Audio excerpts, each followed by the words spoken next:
వ్యతిరేక అభిప్రాయం లేదు. కొత్త పెన్షన్లు కూడా మేము ఇచ్చినాం అధ్యక్ష.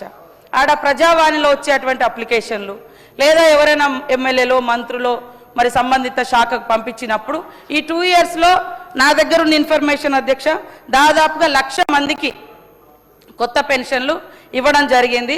ఆ ప్రజావాణిలో కూడా వచ్చినాయన్నీ కూడా వెరిఫై చేస్తూ కలెక్టర్లకు పంపిస్తా ఉన్నాం.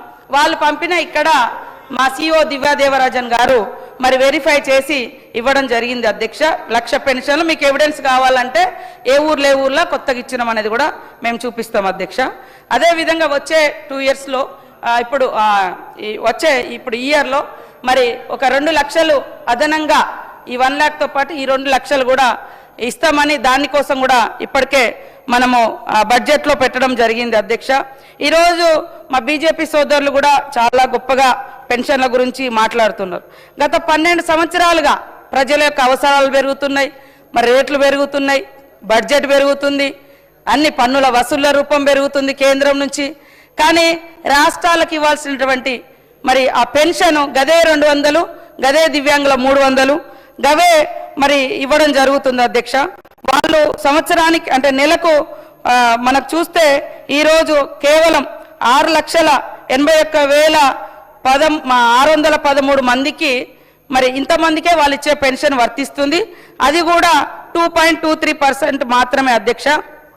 మిగిలిన 98% రాష్ట్రమే భరిస్తుంది. కాబట్టి దయచేసి రాష్ట్రాల మీదనే మొత్తం భారం మోపడం కాకుండా ఖచ్చితంగా ఏదైతే 2014 అప్పుడు ఆ 200-300 ఉండే దివ్యాంగులది కానీ లేదా ఓల్డేజ్ వాళ్ళది కానీ అదే కంటిన్యూ అవుతుంది అధ్యక్ష. దాన్ని ఖచ్చితంగా కనీసం 1000 రూపాయలకు పెంచి కేంద్ర ప్రభుత్వం ఇస్తే బాగుంటుందని ఈ సందర్భంగా తెలియజేస్తా ఉన్నాను అధ్యక్ష. అదేవిధంగా మా మాజీ ఫైనాన్స్ మినిస్టర్ గారు సోదరులు హరీష్ అన్న గారు ఈ ఇందిరా భరోసా ఇవ్వడం లేదు, ఆత్మీయ భరోసా అని అనడం జరిగింది అధ్యక్ష. వాస్తవానికి దీనికి కూడా రకరకాల రీజన్స్ మరి ఇబ్బందులు మా ఫైనాన్స్ మినిస్టర్ గారు మా డిప్యూటీ సీఎం గారు చెప్పడం జరిగింది. అయినప్పటికీ కూడా 6,000 రూపాయల ఆత్మీయ భరోసాను మేము ప్రారంభించినాం అధ్యక్ష. దీని కింద సుమారు 84,000 మందికి 50,33,00,000 లాస్ట్ మొన్న కాకుండా అంతకుముందు అంటే ఈ బడ్జెట్లోనే ఇచ్చినాము. కానీ అవి ఇంకా పూర్తిగా కంప్లీట్ చేయలేకపోయినాం అధ్యక్ష. అదే అంటే ఇచ్చినాము అది ఫస్ట్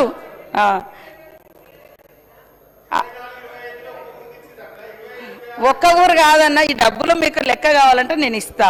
నా దగ్గర 50,33,00,000 ఆత్మీయ భరోసా ఖర్చు పెట్టినట్టుగా లెక్క ఉంది.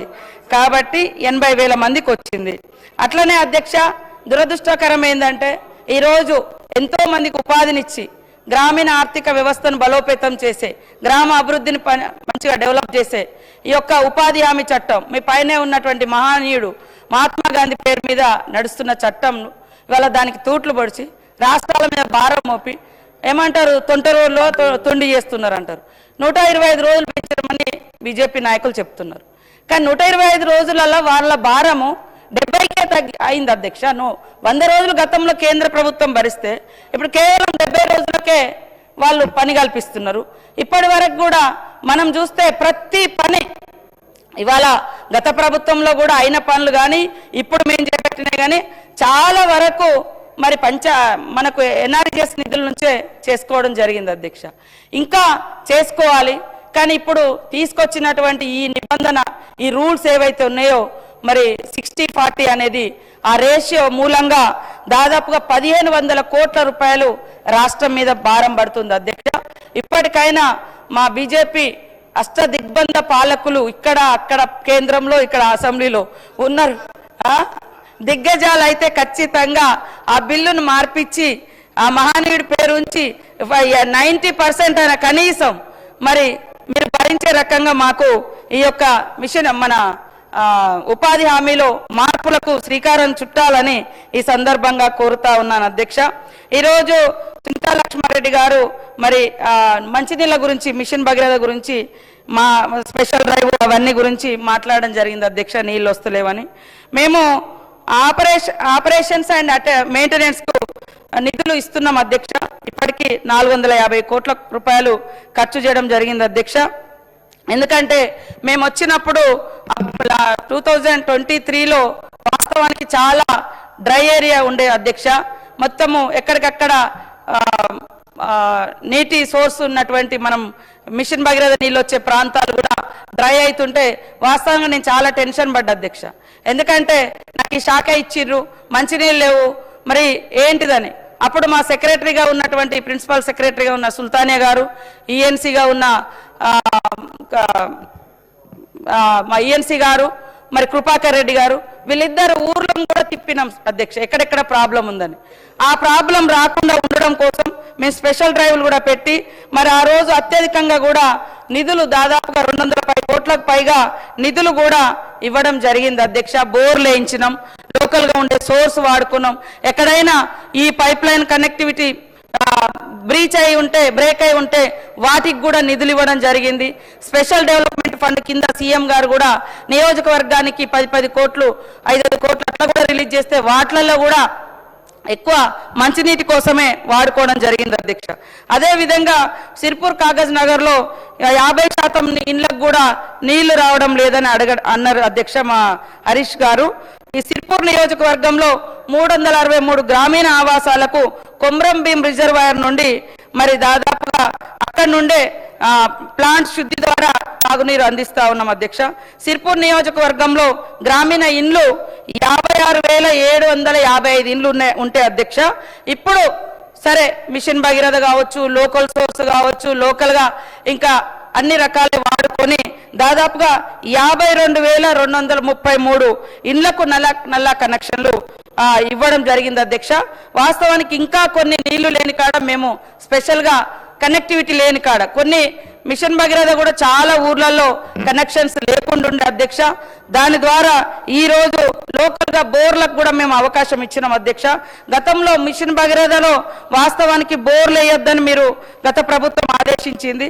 కానీ అన్ని ఇబ్బందులు ఉన్నా కూడా ఈరోజు మేము బోర్లు వేయించి గ్రిడ్లో కూడా అంతరాయం వచ్చిన కాడ కూడా అది టైం పడుతుంది అనుకుంటే అక్కడ కూడా బోర్లు వేయించి మరి మోటార్ల ద్వారా కూడా నీళ్లు అందిస్తా ఉన్నాం.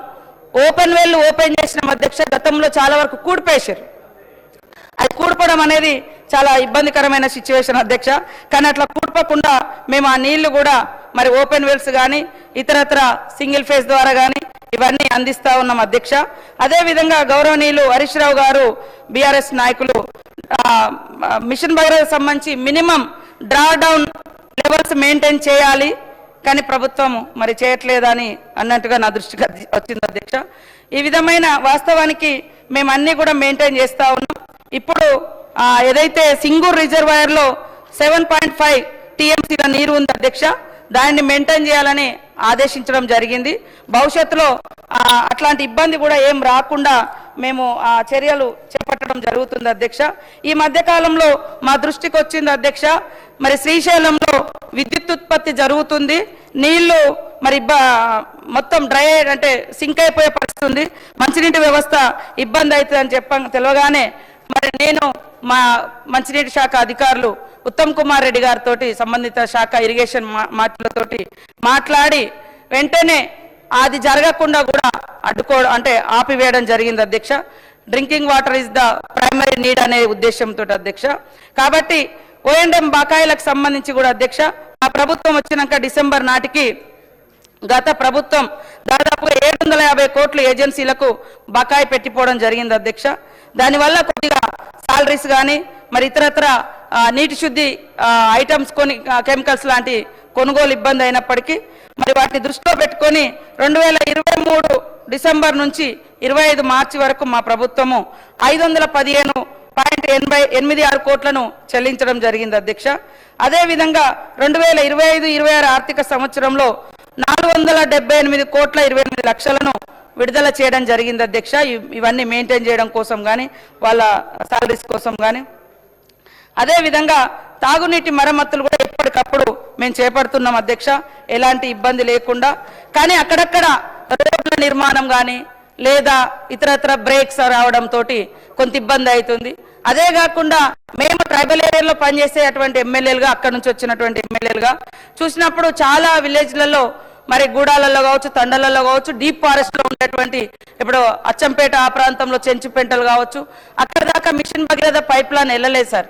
దాంతో ఖచ్చితంగా ఇప్పుడు నేనైతే లాస్ట్ ఇయర్ మేము మా ఊర్లలో నుంచి డీప్ ఫారెస్ట్ లో ఉన్నటువంటి ఊర్లకు వాటర్ ట్యాంకర్లు పెట్టి అక్కడికి ట్యాంకర్స్ ద్వారా నీళ్లు పంపించి అక్కడ ఉన్న వాటిని నింపించి ఆ సమ్మర్ అట్లా వెళ్ళదీసినాం అధ్యక్ష.